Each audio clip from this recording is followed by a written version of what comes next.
I don't understand everything about politics. I don't know all the details. I don't know all of the intricacies of the political apparatus and how it works and all that stuff.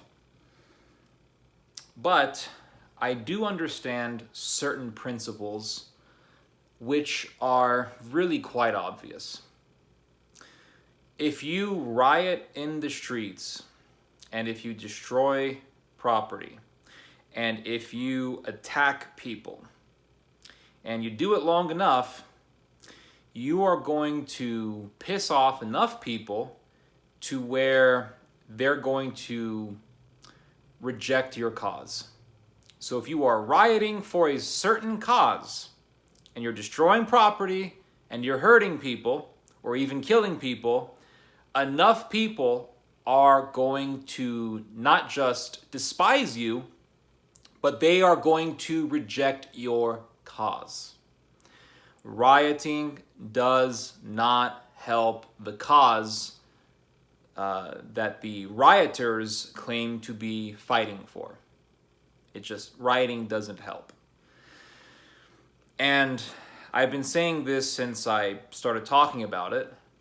The rioting that we have been witnessing in these recent months have been helping Donald Trump, not Biden.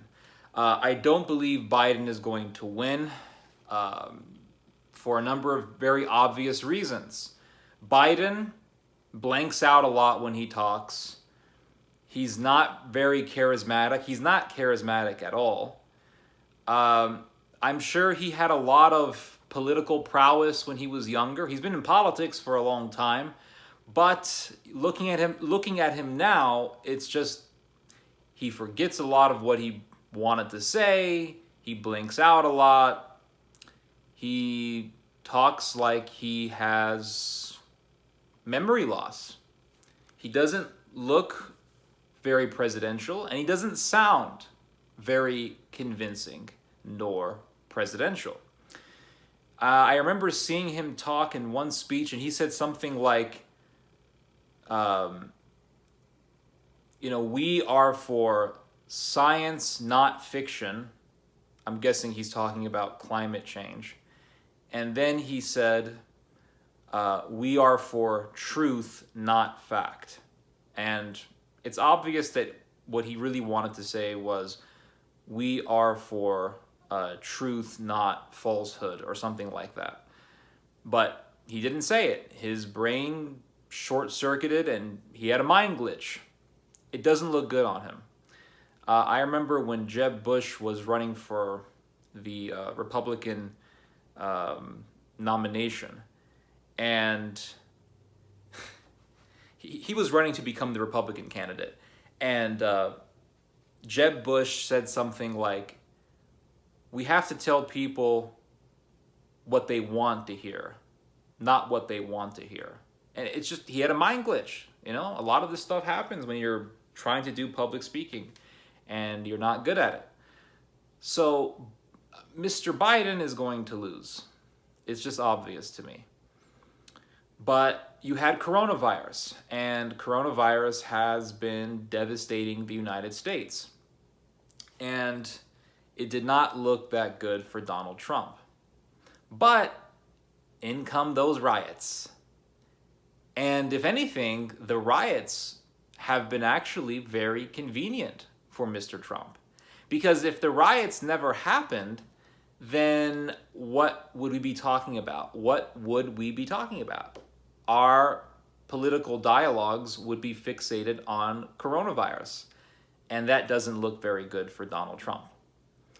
But we're talking about riots.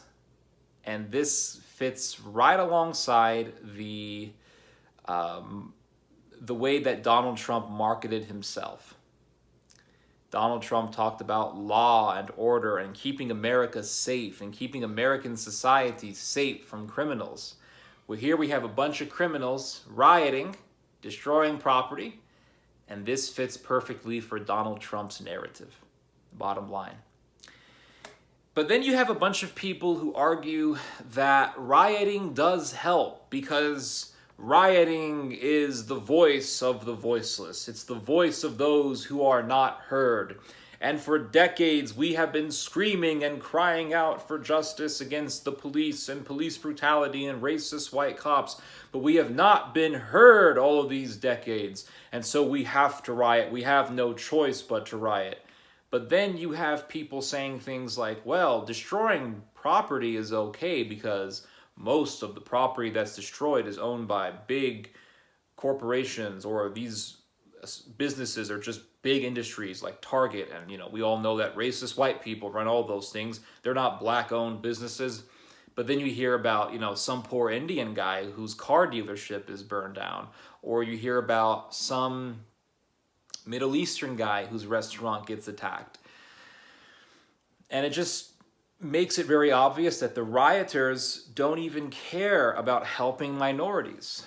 They are just looking for an opportunity to cause chaos. It's like the French Revolution. A lot of the people who were involved in the French Revolution, a lot of the people who were doing the violence and doing the bloodshed, they didn't really care about a particular cause.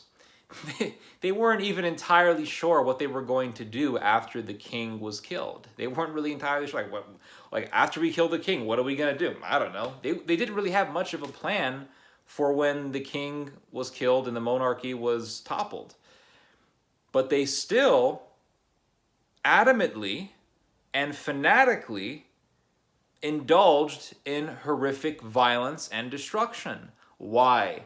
Because some people just like to watch the world burn, to reference Alfred from Batman. And it's very true. The statement is very fitting. Some people just love destruction and chaos. They're just evil. I don't know how else to describe them. They are just evil. But the idea that rioting somehow helps a cause is a narrative, it's a trope that has been being pushed tremendously by a lot of these left-wing fanatics. There is a quote from Martin Luther King Jr. that I want to read to you guys. It's a very astute and potent quote. And since Martin Luther King Jr. is a saint for the left, only when Martin Luther King Jr. is convenient for them is he a saint. But since he is a saint in the mythology of the left, I'm going to read a quote from him. He said, quote, "Every time a riot develops, it helps George Wallace." Now, who was George Wallace? George Wallace was a famous segregationist who served as the governor of Alabama for 3 terms. And he was elected governor in the 1960s. Why was he so popular? Because his constituency, his voters, saw the rioting for civil rights. And they didn't like that. So they voted for someone who promised that he was going to separate the blacks from the whites. Hubert Humphrey was a Democrat candidate who was running against Richard Nixon. And the Democrats, they were for the civil rights movement. And then you had the riots. It did not help Mr. Humphrey. It helped get Richard Nixon elected. So, going back to the quote from Dr. King, every time there is a riot, it helps George Wallace. Just replace George Wallace with Donald Trump. Every time there's a riot, it helps Donald Trump. So, if anything, the rioters, whether they know this or not, every time they destroy property, they're getting Mr. Trump in office.